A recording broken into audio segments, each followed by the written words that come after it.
आप जानते नहीं हो आपने आज क्या किया है। I am an artist bro but Gen Z is the art. Education Minister Dharmendra Pradhan's resignation is a huge step in rebuilding our education system. हमारी एकता जिंदाबाद। खाना खिला रहे, पानी पिला रहे, उनके घर पर जा रही है पुलिस। और जब मैं बोल रहा हूँ ये गुंडे हैं, ये सोशल मीडिया पर धमका रहे हैं, सर फोड़कर ये लिख रहे हैं आज एक को पेला कर और लोगों को पेलूंगा। उनके खिलाफ पुलिस का कहना है कि हम इसमें क्या कर सकते हैं, आप लोग कोर्ट चले जाइए।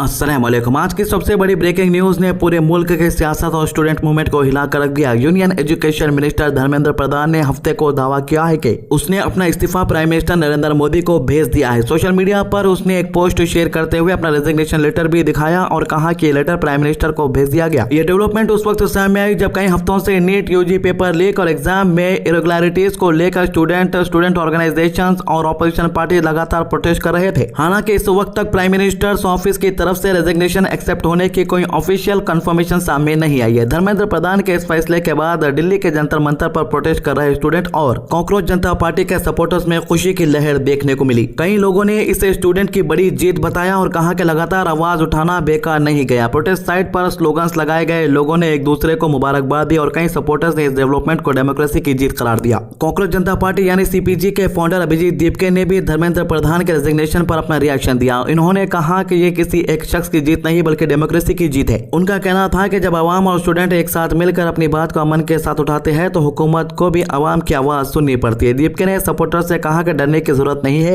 ये डेमोक्रेसी है और यहाँ आवाम की आवाज की अहमियत होती है। लेकिन अभिजीत दीपके ने साफ कर दिया है कि इनकी मूवमेंट सिर्फ रेजिग्नेशन तक महदूद नहीं है। इन्होंने कहा कि इनकी पार्टी की अब भी दो अहम डिमांड बाकी है और जब तक वो पूरी नहीं होती तब तक इनकी लड़ाई खत्म नहीं होगी। दीपके ने डिमांड किया कि नीट कंट्रोवर्सी के दौरान जिन स्टूडेंट की मौत हुई उनके फैमिलीज को 1 करोड़ रुपए का कंपनसेशन दिया जाए। इनका कहना था कि इन फैमिलीज ने अपने बच्चों को खो दिया और इनके दर्द को नजरअंदाज नहीं किया जा सकता। इसके साथ ही दीपके ने 20 जुलाई के प्रोटेस्ट के दौरान पुलिस के रोल पर भी सवाल उठाया। इन्होंने इल्जाम लगाया कि कुछ पुलिस पर्सनल ने प्रोटेस्ट हैंडल करते वक्त गलत रवैया इख्तियार करके एक्शन लिया, उनके खिलाफ भी एक्शन होना चाहिए। दीपके ने कहा कि अगर किसी ने लॉ के खिलाफ काम किया है तो उसकी भी अकाउंटेबिलिटी होनी चाहिए। अपनी स्पीच के एंड में अभिजीत दीपके ने एक बार फिर अपना मशहूर डायलॉग दोहराया और कहा, याद रखना कॉकरोचेस से पंगा मत लेना। यह स्टेटमेंट सोशल मीडिया पर भी काफी वायरल हो रहा और सपोर्टर्स इस पर मुख्तलिफ रिएक्शन दे रहे हैं। रेजिग्नेशन के बाद अभिजीत दीपके ने मुल्क भर के लोगों से एक और अपील की। इन्होंने कहा कि शाम के वक्त हर स्टेट में कैंडल मार्च ऑर्गेनाइज किया जाए ताकि उन लोगों को याद किया जा सके जिनकी मौत हुई है। दीपके ने कहा कि यह कैंडल मार्च सिर्फ एक प्रोटेस्ट नहीं बल्कि उन स्टूडेंट को ट्रिब्यूट होगा जिनका मुस्तकबिल के साथ खिलवाड़ होने के इल्जाम लगाए गए हैं।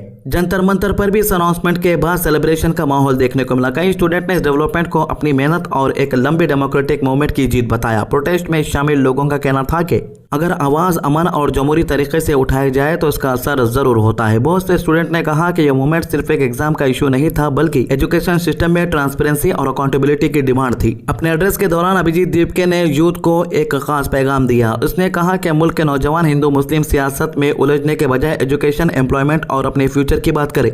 इनका कहना था कि यूथ की असली ताकत इनकी तालीम, स्किल और रोजगार है और इसी पर फोकस करना चाहिए। दीपके ने कहा कि मुल्क का मुस्तकबिल तभी मजबूत होगा जब स्टूडेंट और यूथ अपने हक और बेहतर एजुकेशन सिस्टम के लिए आवाज उठाएंगे। कॉकरोच जनता पार्टी के नेशनल स्पोक्सपर्सन आशुतोष रंका ने भी मीडिया से बात करते हुए कहा कि हुकूमत के साथ हुई बातचीत के बाद पार्टी की तमाम डिमांड मान ली गई है। इन्होंने जंतर मंतर पर मौजूद प्रोटेस्टर्स से अपील की है कि वो पुरअमन तरीके से प्रोटेस्ट खत्म करें और अपने घरों को वापस लौट जाए। रंका ने कहा कि मूवमेंट का अगला रोड मैप और फ्यूचर स्ट्रैटेजी बाद में अनाउंस की जाएगी। इन्होंने अपने सपोर्टर से लॉ एंड ऑर्डर का ख्याल रखने और अमन बनाए रखने की भी अपील की। इस पूरे मामले के दौरान एक और सवाल भी सामने आया जो फॉरेन फंडिंग के एलिगेशन से जुड़ा था। जब मिनिस्ट्री ऑफ एक्सटर्नल अफेयर्स के स्पोक्सपर्सन रणधीर जायसवाल से मीडिया ब्रीफिंग में पूछा गया कि क्या नीट स्टूडेंट प्रोटेस्ट को फॉरेन फंडिंग मिल रही थी तो इन्होंने जवाब दिया कि इस मामले में इनके पास शेयर करने के लिए कोई मालूमात नहीं है। इन्होंने सिर्फ इतना कहा कि इनके पास इस इशू पर कोई इन्फॉर्मेशन नहीं है। फिलहाल सबसे बड़ा सवाल यह है कि क्या prime minister office Dharmendra Pradhan का रेजिग्नेशन ऑफिशियली एक्सेप्ट करेगी या नहीं। इसके साथ ही स्टूडेंट और प्रोटेस्ट ग्रुप की बाकी डिमांड पर हुकूमत का क्या फैसला लेती है, इस पर भी सबकी नजरें टिकी हुई है। नीट कंट्रोवर्सी ने पूरे मुल्क में एजुकेशन सिस्टम, एग्जामिनेशन प्रोसेस और अकाउंटेबिलिटी पर एक बड़ी बहस शुरू कर दी। आने वाले दिनों में इस इशू पर और भी सियासी रिएक्शन, गवर्नमेंट डिसीजन और स्टूडेंट ऑर्गेनाइजेशंस के नए अनाउंसमेंट देखने को मिल सकते हैं। अब इसी बीच अंधभक्तों का रोना भी शुरू हो गया है। सबसे बड़ा अंधभक्त है राजा सिंह। इसका क्या कहना है इस पूरे मामले पर, आइए सुनते हैं। धर्मेंद्र प्रधान जी का इस्तीफा देना ये बहुत ही दुर्भाग्य की बात है, क्योंकि धर्मेंद्र प्रधान जी जब से शिक्षा मंत्री बने थे तब से शिक्षा को लेकर उन्होंने बहुत अच्छा कार्य किया। लेकिन आज श्री धर्मेंद्र प्रधान जी विदेशी ताकतों का शिकार हो गए, ऐसा मैं समझता हूं, क्योंकि जो प्रोटेस्ट झिंगुर पार्टी द्वारा दिल्ली के जंतर मंतर पर किया जा रहा था, ये झिंगुरों के पीछे पूरे विदेशी ताकत है, फंडिंग विदेशी। अच्छा, इन्हें एक बड़ा दावा यहाँ पर यह कर रहा है कि कॉकरोच जनता पार्टी वालों को फॉरेन से फंडिंग मिली करती। इसको जो है वो बातें कैसा मालूम हो गई जो इंडिया के फॉरेन मिनिस्ट्री को तक नहीं मालूम हुई। मैं अभी आपको फॉरेन मिनिस्ट्री के स्पोक पर्सन का वो बयान बता देता हूँ। उन्होंने खुद बोल रहे हैं कि मेरे को इस बारे में मालूम नहीं है, लेकिन इस लिंडू को कैसा मालूम होगा समझ के बाहर है। जो दिल में आया दिमाग में आया बोल दे रहा।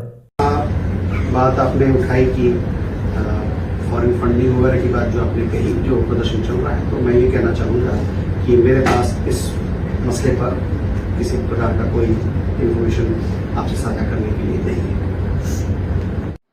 जितने जो देश विरोधी पॉलिटिकल पार्टियां थी सभी इनके पीछे। हर राज्यों से फ्लाइट से नौजवानों को दिल्ली जंतर मंतर बुलाया गया। ये फ्लाइट का खर्चा कौन दिया भाई? ट्रेनें भर भर के युवाओं को बुलाया गया, टिकट का खर्चा कौन दिया भाई? ये लोग कह रहे कि वो खुद से आए, नहीं, उनको बुलाया गया। एक प्रोपोगंडा बनाया गया कि हाँ प्रोपो कर रहा, प्रोपागेंडा तक बोलने नहीं आ रहा लिंडू को, और जॉइंट में मारे इसके टिंडू को। अब क्या बोलूं मैं इसको, क्या स्टूडेंट इतने गरीब है अपने इंडिया के जो नीट का एग्जाम दे रहे, उनके पास तो ट्रेन के या जो है प्लेन के टिकट के पैसे तक नहीं है, इन्हें ऐसा बातें कर रहा। ये नौजवान जो अपने आप को कॉकरोच पार्टी कहते हैं, इनके पीछे जो विदेशी जो ताकतें थी, विदेशी ताकतों का बस एक ही एक मकसद है, नेपाल पैटर्न भारत में इंप्लीमेंट हो। नेपाल में जैसा दंगे फसाद करके सरकार को गिराया जाता है, वैसा ही भारत में भी सरकार को गिराने का, प्रधानमंत्री मोदी जी को बदनाम करने का, प्रधानमंत्री मोदी जी को घेरने का घटिया षड्यंत्र। ठीक है, हमारे प्रधान जी ने तो इस्तीफा दिया है, लेकिन यह मत सोचो कि हमारी हार हुई है। प्रधानमंत्री मोदी जी कभी ना हारेंगे। इंडिया के प्राइम मिनिस्टर मोदी जी भी 2 दिन कंटिन्यू वीडियो बना के पब्लिक को और जो स्टूडेंट को समझाने की कोशिश कर रहे हैं, लेकिन मोदी जी को मालूम हो गया कि अब ये जो मामला है हाथ से निकलता जा रहा, तो फौरन रेजिग्नेशन मांग लिए शायद। इतना ही नहीं, यूनियन मिनिस्टर खुद कॉकरोच जनता पार्टी के जो लीडर्स हैं उनके साथ प्रेस कॉन्फ्रेंस में बैठ के क्या बोल रहे थे, आइए सुनते हैं। हम तमाम मांगे जो हमारी थी वो मान ली गई हैं, तो हम इमीडिएट इफेक्ट से प्रोटेस्टर्स से रिक्वेस्ट करते हैं कि आप विड्रॉ करें, पीसफुली अपने घर वापस जाएं, और आगे की जो भी हमारी रणनीति होगी या बातचीत होगी उससे हम आपको अवगत कराएंगे। लेकिन प्रोटेस्टर्स से हम रिक्वेस्ट करते हैं कि इमीडिएट इफेक्ट से आप विड्रॉ करें, हमारी मांगे जो है वो मान ली गई। आप जानते नहीं हो आपने आज क्या किया है। I am an artist bro but Gen Z is the art.